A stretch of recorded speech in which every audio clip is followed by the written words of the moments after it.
Objectif Élysée, j'allais dire, avec un invité un peu ovni de cette présidentielle, François Asselineau. Bonsoir, merci d'être avec nous, face également à Julien Arnaud du service politique d'LCI. Je ne sais pas si ça vous choque, ovni de la politique. Pourquoi? Parce qu'on va voir cette image d'hier soir. Vous étiez dans le 19e arrondissement de Paris et vous avez réuni plus de 5000 de vos supporters. Vous allez même me dire un peu plus que ça. Vous avez obtenu plus de 500 signatures là où d'autres ont échoué. Et pourtant, les Français ne vous connaissent pas. Pourquoi? Si les gens français ne me connaissent pas, c'est parce que depuis 10 ans que j'ai créé ce mouvement politique, le moins qu'on puisse dire, c'est que j'ai pas été beaucoup m'inviter dans toutes les radios et dans toutes les télévisions. C'est uniquement la faute des médias? Non, parce que... Enfin oui, largement, parce que sur Internet, je suis très connu. UPR.fr, c'est notre site, le site du parti que j'ai créé, est le site le plus consulté de tous les partis politiques français. Et notre chaîne YouTube, Union Populaire Républicaine, a dépassé les 10 millions de vues, ce qui est considérable. Je vais vous donner un exemple. Comment vous expliquez ça? Mais j'explique ça par le fait que nous avons demandé beaucoup, gentiment, poliment, à beaucoup de chaînes de radio et de télévision, les grandes chaînes de radio et de télévision depuis des années, d'être invités. Et puis à chaque fois, on me disait non. Voilà, il y avait une fin de non-recevoir. Parce que quand on voit les sondages, et on va les voir, vous êtes dans l'infinitésimal, dans le 0,5. Mais vous voyez bien que les sondages sont faux.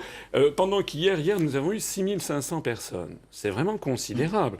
C'est à l'endroit même où s'était tenu le 3 décembre dernier la primaire, vous savez, la réunion pour la primaire du Parti Socialiste et de la Belle Alliance, populaire, où il y avait eu 2500 personnes à tout casser. D'ailleurs, la presse s'en était fait l'écho. Et moi, je voyais hier les propriétaires des lieux qui n'en revenaient pas. Effectivement, on a fait pratiquement 3 fois plus de monde que les socialistes. Bon, au même moment, hier, il se tenait à l'île de la Réunion, il y avait une réunion avec M. Macron, et qui a tourné au fiasco. Il n'a pas fait le plein. Non seulement il n'a pas fait le plein, mais les gens s'en allaient, parce que les gens, ils écoutent M. Macron, ils se rendent compte que c'est absolument creux, que c'est vide, ce sont des slogans totalement vides. Et les gens finissent par choisir la qualité. Nous, si nous avons tant de monde, il fallait voir la ferveur, il fallait voir l'enthousiasme et la ferveur. Il n'y a personne qui est parti avant, il y a des gens qui sont arrivés pendant. Il fallait voir la ferveur. Et pourquoi ça?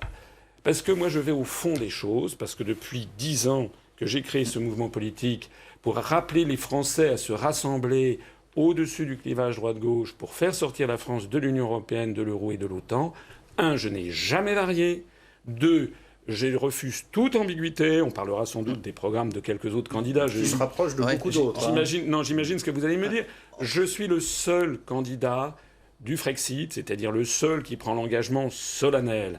Si je suis élu, la première chose que je fais, attendez, je termine mon propos. La première chose que je fais, je convie les chefs d'État et de gouvernement de l'Union européenne à venir, et je leur annonce la décision souveraine des Français de sortir de l'Union européenne, ce que vont faire les Britanniques le 29 mars de ce mois. Alors juste avant que vous reveniez là-dessus plus en détail sur votre parti, les réseaux sociaux. On a vu cette salle qui était pleine hier. Sur les réseaux sociaux, vous faites aussi un tabac. À votre compteur, c'est 20 000 adhérents, je crois, pour votre parti. Vous fêtez... Non, on est à 20 000. Écoutez, je vais vous dire très exactement. Parce que c'est en ligne et c'est en direct. C'est en direct. C'est le seul mouvement politique. Nous sommes actuellement à 20 600. Voilà. 10 adhérents. Et vous savez, à la fin de cette émission, on le regardera, on le mettra à jour. Je suis persuadé qu'on aura encore grimpé de quelques adhérents, puisque c'est tenu en jour à temps réel. Il suffit d'aller sur notre site. Vous avez soufflé votre 10e bougie. Et comme le disait Damien, plus de 500 parrainages là en 2017. En 2012, c'était 17, je crois bien, parrainages que vous aviez obtenus. Mais la question qu'on peut se poser, ça a l'air de fonctionner, mais qu'est-ce que vous faites pendant ces 5 ans où finalement on n'a pas entendu votre voix et aujourd'hui vous arrivez à être candidat à la présidentielle? Comment ça fonctionne votre parti et comment vous fonctionnez? Mais vous êtes quand même un petit peu, excusez-moi, c'est quand même, ça frise la provocation gentille, mais... C'est fait exprès. Non, mais écoutez, j'ai été invité par des médias pendant 5 ans, mais c'était surtout des médias de la bande FM ou d'Internet. Donc j'ai été invité, je peux leur rendre hommage, par exemple à Radio Tropique FM, Radio Africa numéro 1, Beurre FM, voilà, Radio Notre-Dame, ce sont des radios de la bande FM ou des sites Internet. Mais à chaque fois que l'on demandait à passer sur des grands médias, c'était niette. Et pourtant, ça n'est pas normal, puisque je rappelle qu'aux élections européennes de 2014, on avait rassemblé 77 000 suffrages, c'est-à-dire 0,4% des suffrages. C'est pas énorme, je vous l'accorde, mais c'était plus que le NPA de M. Besancenot. Et puis faire 0,4% des suffrages, si 100% des Français vous connaissent, c'est pas beaucoup. Mais faire 0,4% des suffrages, s'il y a 2 ou 3% des Français qui vous connaissent, c'est beaucoup. Ensuite, on s'est présenté aux élections régionales en décembre 2015, et là, nous avons rassemblé 190 000 électeurs, c'est-à-dire 0,9% des suffrages, avec 1971 candidates et candidats. Normalement, on aurait dû avoir un accès aux grands médias. Eh bien, je suis désolé, ça n'a pas été le cas. D'ailleurs, TF1 et LCI ne m'ont pas invité à cette occasion. Parce que c'est vrai qu'on vous connaît mal. Alors mais on me connaît mal parce que, vous savez, c'est le serpent qui se mord la queue. Je vais vous dire quelque chose. Ça fait 10 ans que j'ai créé l'UPR. Enfin, oui, alors justement, voulez-vous voir là sur Internet? Parce que vous êtes le candidat d'Internet, en quelque sorte. Regardez ce que ça donne. Je termine mon propos. Ça fait 10 ans que j'ai créé l'UPR. Je n'ai encore jamais été invité sur France Inter. Voilà. Alors, si vous avez des amis chez France Inter, dites-moi. Là, rien qu'avec les temps de parole, ils vont être obligés de vous inviter, je pense. En revanche, j'ai eu quelques éditoriaux à mon encontre où on m'a insulté. Voilà. Ah oui. Alors, regardez ce que ça donne, votre campagne sur Internet. Qu'est-ce que c'est que l'UPR, l'Union populaire républicaine? C'est un mouvement politique que j'ai créé le 25 mars 2007, le jour du 50e anniversaire du traité de Rome, qui créait la communauté économique européenne.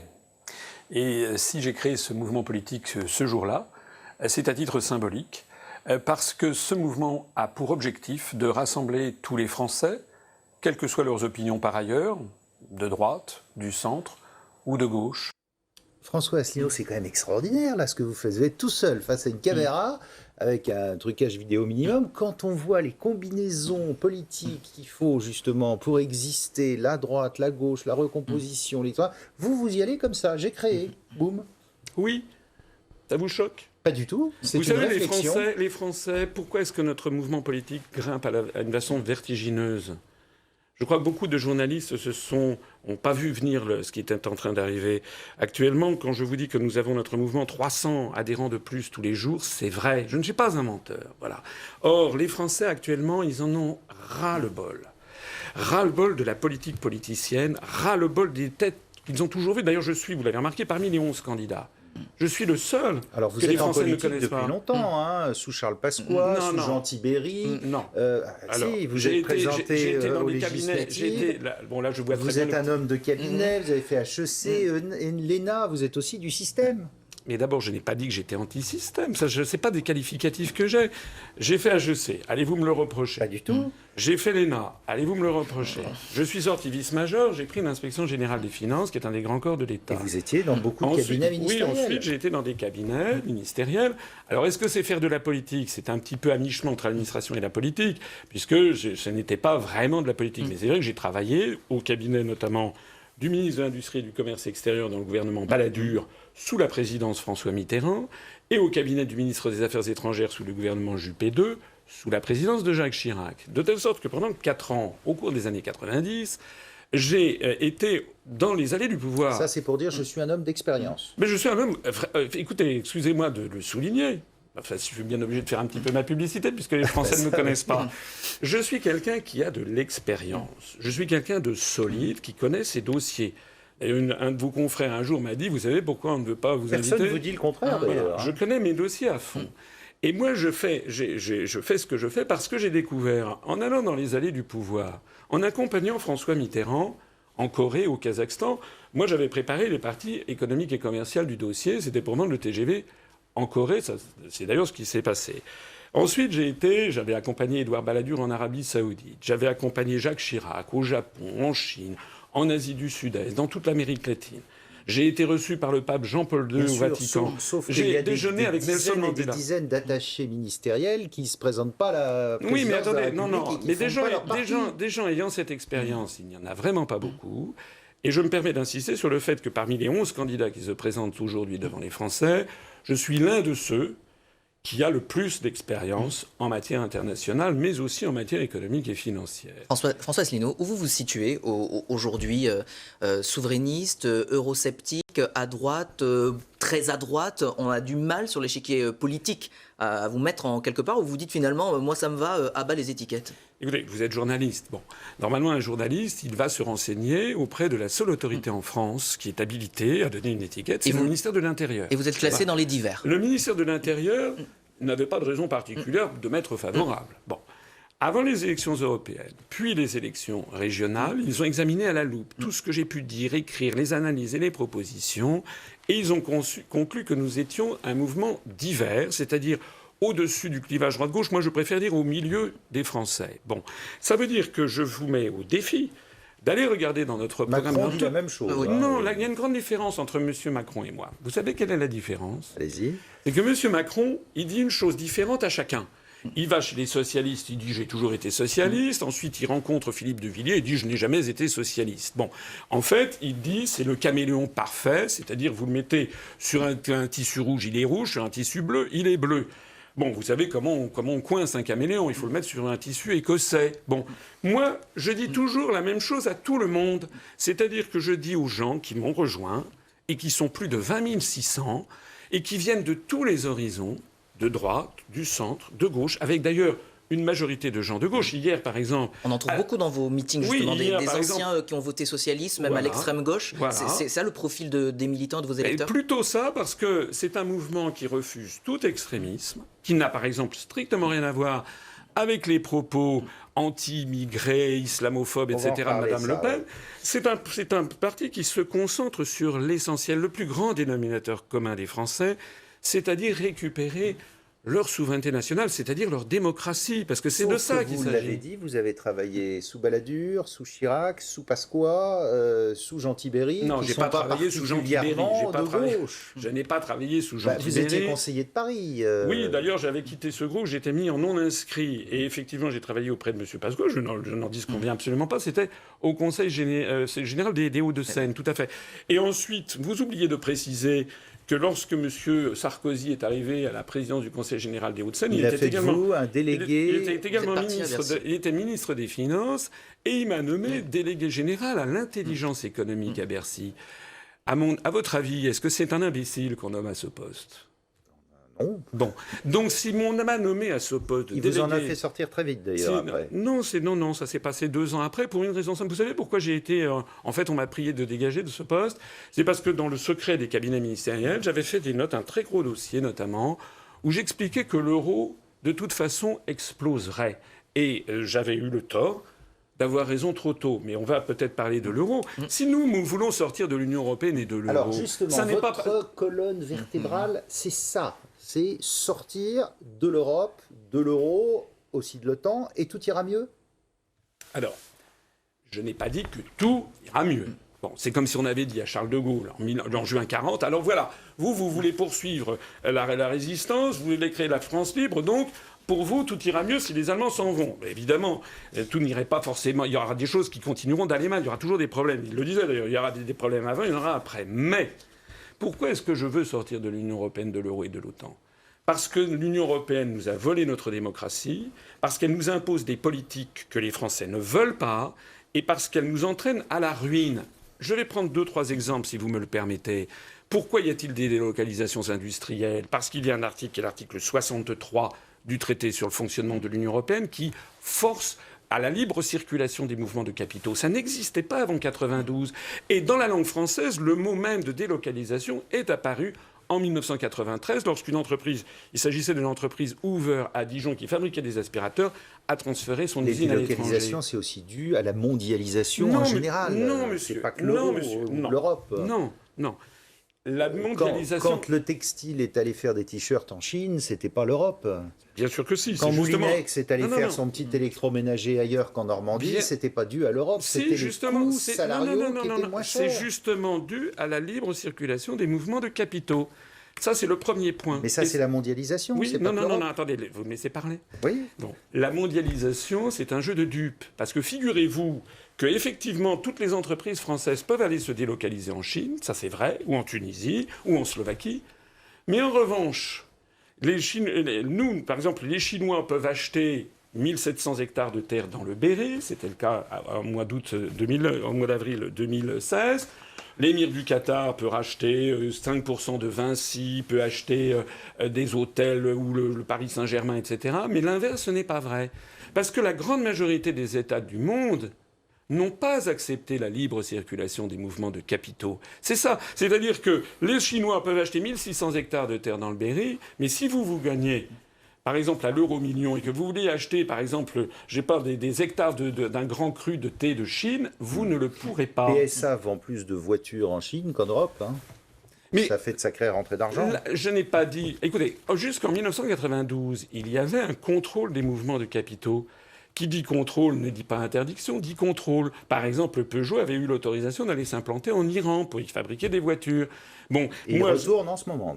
Voilà. Mais maintenant, là, ce dont il s'agit, c'est que si on veut lutter contre les délocalisations torrentielles, il n'y a pas d'autre solution que celle qui consiste à rétablir les mouvements de capitaux. C'est pas la seule chose.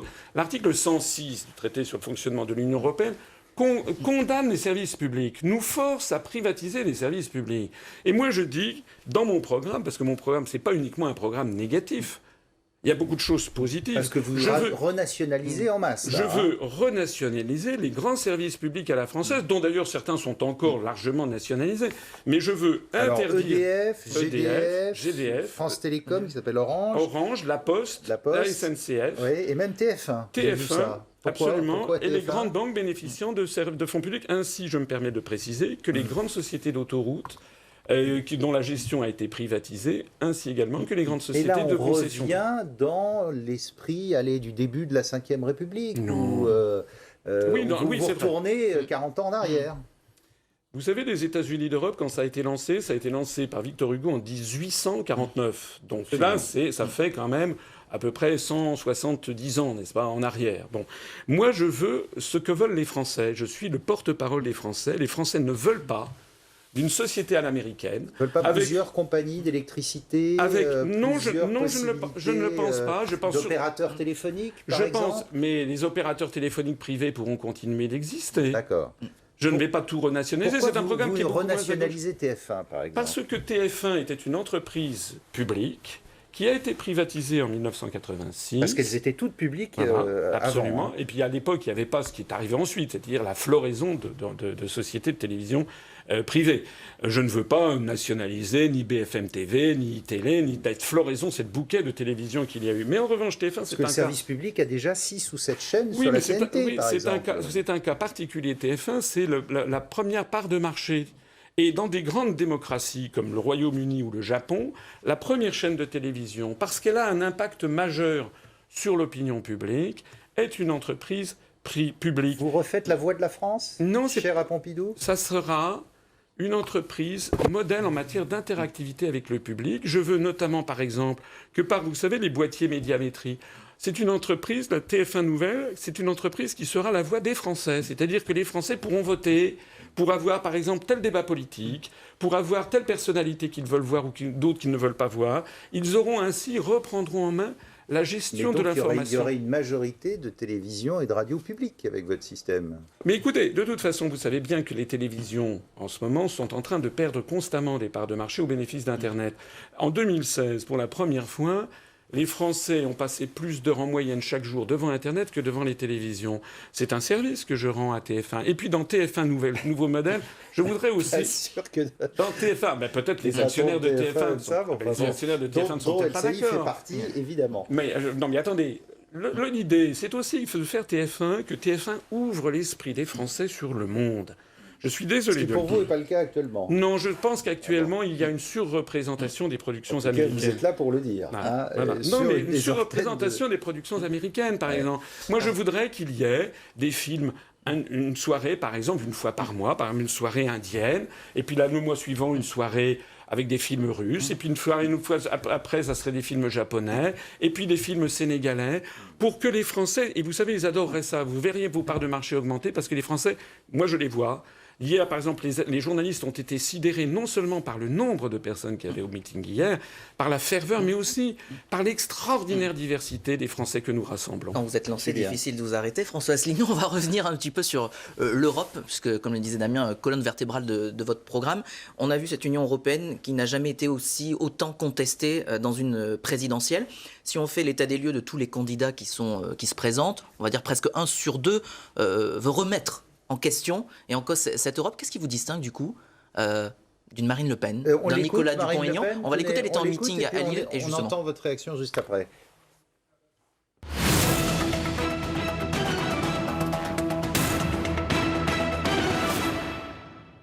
Mes chers compatriotes, Allons-y. On n'a pas le son. Bon, eh ben on l'écoutera plus tard. Bon, mais en gros, on va vous dire, vous êtes sur les terres de Marine Le Pen, qui veut exactement la même chose que vous. Sortir de l'euro, le référendum, retour à une monnaie. Alors, Marine Le Pen distingue. Il y a une monnaie nationale pour tout ce qui est du quotidien, une monnaie plutôt commune pour tout ce qui est des rapports avec les entreprises et les grands groupes. Donc, du coup, quelle est la patte, quelle est la distinction, Asselineau ? Alors, Madame Le Pen, elle change de programme à peu près comme de chemisier. Je rappelle qu'en 2012, quand elle était candidate à l'élection présidentielle, allez regarder sa profession de foi. Nous l'avons mise en ligne et décortiquée sur notre site upr.fr, de même que la profession de foi de monsieur Dupont-Aignan. Il n'y avait pas un mot sur l'Union européenne et sur l'euro. Moi, ça faisait déjà 5 ans que j'avais créé l'UPR. Madame Le Pen, son parti politique, est un parti populiste et qui essaye en permanence d'attirer le maximum de gens sur des ambiguïtés. Monsieur Mélenchon fait exactement pareil avec son plan A, qui consiste à renégocier les traités, comme Mme Le Pen, qui propose de renégocier les traités. Et puis le plan B de M. Mélenchon, ça change tout le temps. C'est pas un jour il allait faire un référendum, après ça non, c'est le plan A maintenu, et puis après ça il paye plus. Enfin bon, bref, on n'y comprend rien. Vous savez, les Français sont des gens c'est le pays de Descartes, la France, et donc cartésien. Et puis c'est le pays de Nicolas Boileau. Ce qui se conçoit bien s'énonce clairement, et les mots pour le dire arrivent aisément. Moi, je suis le seul qui explique aux Français qu'il n'y a qu'une seule façon de sortir de l'Union européenne, c'est de le dire, et de dire la seule façon juridique, c'est l'article 50 du traité de l'Union européenne. C'est ce que vont faire les Britanniques. Madame Le Pen... Il faut 2 ans, je crois. Oui, c'est 2 ans maximum. 2 ans maximum de négociation. Et au bout des 2 ans, si on n'est pas parvenu à un accord, le pays en sort de plein droit. Madame Le Pen, son programme, c'est celui de David Cameron. David Cameron, il avait dit on va renégocier les traités, puis ensuite on fera un référendum. Mais Madame Le Pen, elle ne précise absolument pas... C'est très vague ce qu'elle dit. Elle dit on va renégocier 4 souverainetés. Enfin, on ne comprend rien. On ne sait pas ce que ça veut dire concrètement. Pour moi, c'est simple. Un pays, il est souverain ou il ne l'est pas. Il y a un joli proverbe turc, vous connaissez, qui dit on n'est pas un peu enceinte. Voilà. Une femme est enceinte ou elle ne l'est pas. Ben là, c'est pareil. Un pays, il est souverain ou il ne l'est pas. C'est la cause de tous les maux. Attendez, vous revenez sur votre question. Je termine avec cela. Donc, Madame Le Pen... Elle ne dit absolument pas, c'est pas clair ce qu'elle veut, elle ne dit pas quand est-ce qu'elle va mettre en œuvre le référendum, elle ne dit pas d'ailleurs si elle sera satisfaite, elle ne dit pas non plus d'ailleurs, on ne sait pas si le référendum sera suivi des faits. Je rappelle que les Français ont été 55% à voter non au référendum de 2005, dont moi, et qu'on a constaté quoi ? On a constaté que la suite des événements, c'est exactement comme si on avait voté oui. C'est-à-dire que depuis 2005, excusez-moi de le souligner, ça fait quand même 12 ans, que la construction européenne est frappée d'une illégitimité fondamentale, un vice de forme, puisque les Français avaient dit non à ce référendum de 2005. Avec quel résultat pour vous, par rapport à vos propositions peut-être les Français, les téléspectateurs qui nous écoutent se disent « Oh là là, on va sortir de l'Europe ». François Asselineau, rassurez-nous, qu'est-ce qu'on va devenir si on sort de l'Europe ? Bien sûr, alors déjà, ce que je voudrais dire... Ça fait peur. Je sais que ça fait... Mais attendez, bien sûr, je sais que ça fait peur. Mais le gouverneur de la Banque de France, il y a 2 jours, a dit si on sort de l'Europe, c'est la catastrophe. Oui, je sais bien, il est payé pour ça. Bon, il ne va pas dire le contraire. Bon, moi, il y a quand même quelque chose... Tout à l'heure, vous m'interrogez sur ma biographie. J'ai été délégué général à l'intelligence économique. Moi, je suis français, j'ai un appartement, j'ai une femme, j'ai des enfants, je suis français. Je ne vais pas proposer quelque chose qui mènerait à l'apocalypse. Le projet de l'apocalypse, c'est ce qu'on a dit aux Britanniques. Madame Lagarde, qui était la directrice générale du Fonds monétaire international, avait été allée voir les Britanniques quelques jours avant le référendum du 23 juin dernier, en disant si jamais les Britanniques votent pour le Brexit, ça va être une catastrophe. Dans les jours qui viennent, avait-elle dit, les marchés financiers vont être déstabilisés, ça va être une apocalypse financière. C'est pas vrai, il ne s'est rien passé. Ou plus exactement, la livre sterling... puisqu'ils n'ont pas l'euro, la livre sterling a perdu 10% de sa valeur à peu près. Résultat, les exportations ont connu une très forte croissance. Résultat, ils ont créé de l'emploi. Le chômage est tombé à 4,6%. Et beaucoup de grandes entreprises commencent à dire on va quitter Londres parce qu'on reste aussi dans l'Europe. Regardez la banque HSBC, regardez d'autres grandes entreprises britanniques qui disent...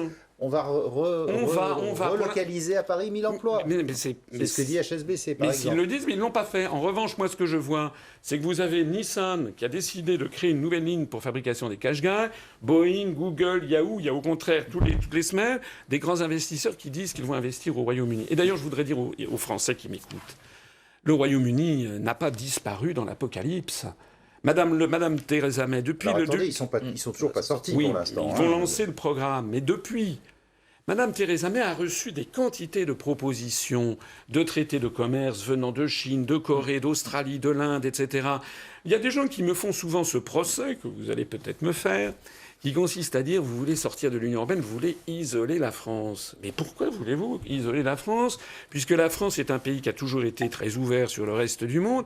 Est-ce que la Suisse, qui n'est ni dans l'Union européenne, ni dans l'euro, ni dans l'OTAN, est isolée? Non, c'est même le pays du monde qui accueille le plus de conférences internationales. Je disais chez un de vos confrères il y a quelques jours... C'est le fonds de commerce de la Suisse qui a toujours été neutre il y a quelques jours. Et au milieu de l'Europe. Regardez la Norvège, regardez l'Islande, qui ne sont ni dans l'Union européenne, ni dans l'euro.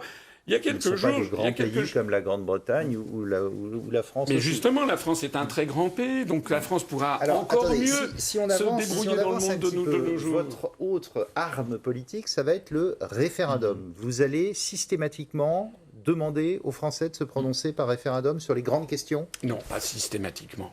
Je propose, premièrement, de créer un référendum d'initiative populaire, un peu comme les votations qu'il y a en Suisse ou comme les référendums qu'il y a en Californie. Ça existe. Au bout de combien de demandes? 500 000 Il faudra 500 000 citoyens sur une question qui aura été validée par le Conseil constitutionnel pour voir qu'elle est bien constitutionnelle.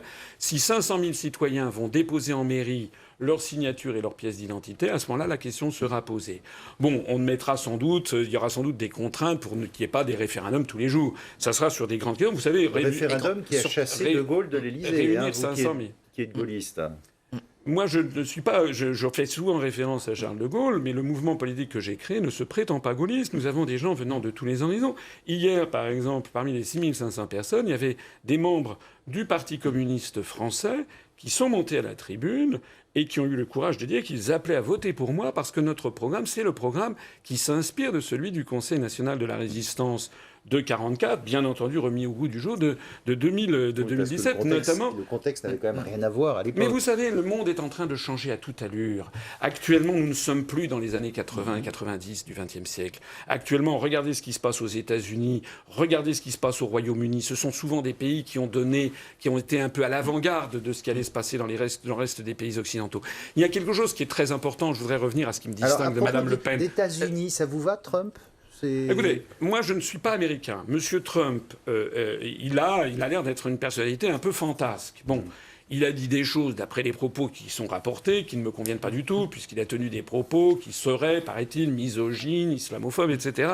Ça n'est pas ma tasse de thé. Mais Monsieur Trump, il a dit aussi des choses qui, elles, me conviennent. Par exemple, lorsqu'il dit que l'OTAN est une structure obsolète, je ne vais pas m'en indigner, je considère que c'est vrai et que nous devons sortir de ce bloc militaire qui nous entraîne au choc frontal vis-à-vis de la Russie ou vis-à-vis du monde arabo-musulman. Lorsque M. Trump dit qu'il est contre le TAFTA, le traité transatlantique, je ne vais pas être contre, je suis pour.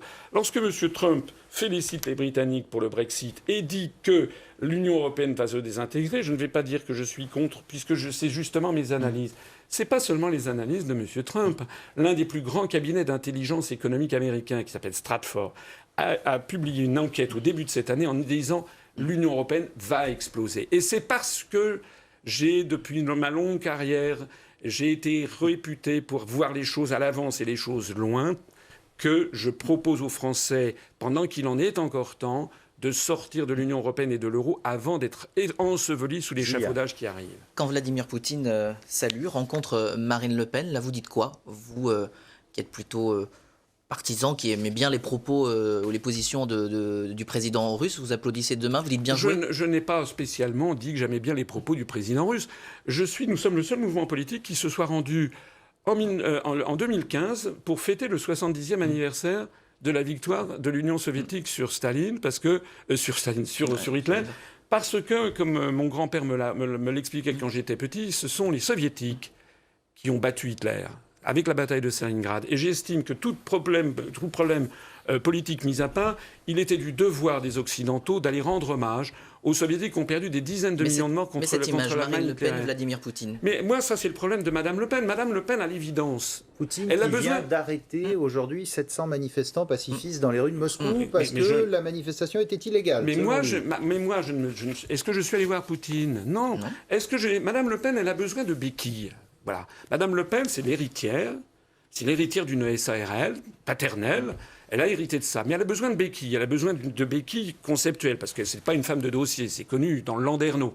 Donc elle a besoin... D'ailleurs, dès qu'il y a une émission politique un petit peu agressive, elle envoie M. Philippot. Parce qu'elle a peur. Elle a peur de se faire... Bon. Madame Le Pen, elle a besoin de béquilles médiatiques. Alors elle est allée voir le magazine Time. Vous vous rappelez, elle était allée à New York. Elle avait été adoubée par le magazine Time. Elle a besoin de la béquille de M. Poutine. Elle a besoin de béquilles idéologiques. Elle a besoin de béquilles financières. Elle est allée chercher de l'argent aux Émirats Arabes Unis, auprès de banques russes. Mais moi, je n'ai besoin d'aucune béquille. Qui vous finance, justement ? Nous, c'est... Parce que ça coûte cher de réunir 6500 personnes dans une salle. Oui, c'est vrai, ça coûte cher. De monter un parti, etc. Ça coûte cher, c'est tout à fait exact, mais c'est tout à fait compatible avec notre budget, le budget de campagne. Vous savez, le budget de campagne pour l'élection présidentielle, le plafond est de 23 millions d'euros. Bon. Nous avons budgété 800 000 euros. Il y a de quoi faire sourire de pitié, peut-être. Mais nous... L'argent que nous avons, c'est uniquement et exclusivement l'argent de nos donateurs et de nos adhérents et de leurs cotisations. Qui sont-ils, ces donateurs ? Vous donnez leur nom ? Non, je ne vais pas donner le nom, mais sachez que le maximum est de 7 500 euros par an et que nous avons à peu près 4 ou 5 personnes qui nous donnent 7 500 euros sur les 20 000. Vous voyez, il y a quelques personnes fortunées. Mais nous n'avons pas... On dit beaucoup dans les rédactions, de ce que je crois savoir, que certains candidats, M. Macron pour ne pas le nommer, lorsqu'il va aux États-Unis ou au Royaume-Uni, il rencontre des banquiers très riches qui lui donnent beaucoup d'argent. Moi, ça n'est pas le cas. J'ai lancé une collecte de fonds le 12 décembre dernier. Nous avons plus de 10 800 personnes qui ont participé à cette collecte de fonds. Depuis le 12 décembre, on a récolté plus de 1 million d'euros. Et nous avons budgété 800 000 euros pour la présidentielle et 1 million d'euros pour les législatives. Combien de candidats pour les législatives ? Ça se passe comment pour mettre une étiquette UPR sur un candidat qui va faire campagne ? D'abord, premièrement, nous demandons, que ce soit quelqu'un qui soit membre de l'UPR, le candidat et le suppléant. 2, nous voulons que ce soit des candidats et des suppléants qui aient tous un casier judiciaire vierge. Ça fait partie d'ailleurs des réformes constitutionnelles que je propose, c'est qu'il soit obligatoire d'avoir un casier judiciaire pour concourir à un mandat électif. 3, nous essayons d'avoir la parité entre les hommes et les femmes pour les candidats. Et 4, nous examinons les candidats. Nous allons avoir, je vous rassure, ou je vous inquiète, je ne sais pas, mais nous allons avoir les 577 Donc, candidats. Un candidat UPR investi dans chacune des circonscriptions. Ce sera une grande première pour vous. Bien sûr, puisque nous n'avions... Vous savez, tout à l'heure, vous m'aviez demandé pourquoi avez-vous eu 17 parrainages en 2012. D'abord, reconnaissez quelque chose. C'est qu'à l'époque, personne ne savait combien de parrainages on avait obtenus si on n'avait pas les 500. Moi, je l'avais dit le vrai nombre. Parce qu'à l'époque, tous ceux qui n'avaient pas les 500... Vous ratissez la France pendant 5 ans pour les avoir ? Je termine, mais moi j'avais dit le vrai nombre. J'avais dit 17. Et il y a des gens beaucoup qui ont adhéré parce qu'ils se sont dit « Ah, voilà quelqu'un qui dit la vérité, qui ne me prend pas pour un jambon. » Donc nous, on n'avait que 600 adhérents en 2011-2012. C'est pour ça qu'on n'avait pas pu avoir les parrainages. Maintenant, on a beaucoup de démarcheurs et c'est pour ça qu'on a pu les obtenir. Ouais. Les sondages, vous allez me dire encore une fois, les sondages, il faut les prendre avec des pincettes, vous donnent 0,5 en ce moment. Vous êtes vraiment au tout début. Il reste 1 mois pour la présidentielle. Vous le savez parfaitement, vous avez très peu de chances d'être futur président de la République. Deuxième tour, vous votez pour qui ? Vous appelez à voter blanc ? Notamment si Mme Le Pen est au deuxième tour. D'abord, je me permets excusez-moi, je m'inscris totalement en faux par rapport à ce que vous dites. Nous avons rassemblé hier 3 fois plus de monde que les socialistes le 3 décembre dernier. Si vous allez sur Internet, sur tous les sondages en ligne où mon nom figure, les résultats ont de quoi blesser ma modestie naturelle. J'arrive avec des scores énormes sur tous les scores sur Internet. Alors on va dire oui, mais c'est Internet. Il faut séduire 44 millions d'électeurs. Oui, mais sur Internet, quand vous avez des sondages sur Internet où il y a 100 000 personnes qui se sont prononcées et où on nous sort d'un chapeau des sondages dont on ne sait pas qui les a faits, où il y a 1000 personnes qui ont été consultées et où ces sondages ont fait l'objet de redressement... Il est impossible que je fasse 0,5 pour la raison simple, c'est qu'il y a 1 an et demi, au moment des régionales, alors que nous avions sans doute peut-être 5 fois moins d'adhérents, on avait fait près de 1%. Donc c'est absolument impossible. Quand je vois la dynamique qui nous porte, c'est absolument impossible que je fasse 0,5%. Mais vous ferez toujours barrage à l'extrême droite ? Comment ? Vous ferez toujours barrage à l'extrême droite ? Mais écoutez, nous allons voir. Je suis convaincu qu'il va y avoir de grosses surprises au cours des semaines qui viennent et des grosses surprises le soir du premier tour.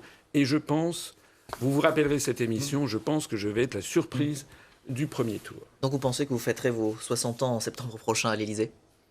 Et pourquoi pas?